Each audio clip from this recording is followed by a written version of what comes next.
د سمسور صاحب غزل دی چې په لومړي ځل لکه ډمه ګډېدمه په لومړي ځل لکه ډمه ګډېدمه ستا و مخ ته یاره سمه ګډېدمه په لومړي ځل لکه ډمه ګډېدمه ستا و مخ ته یاره سمه ګډېدمه ستا په مینه کې بس داسې لیونی وم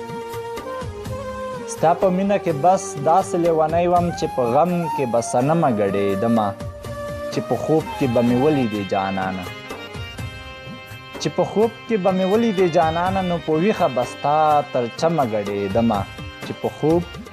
کې به مې ولیدې جانانه نو په ویښه به ستا تر چمه ګډېدمه بالا زړونه مې په یو نظر مات کړي بالا زړونه مې په یو نظر مات کړي بالا خلکو ته به کمه ګډېدمه ربه هغه ځواني بیا ماله ته راکړه ربه هغه ځواني بیا ماله ته راکړه چې سمسور سره به ګرمه ګډېدمه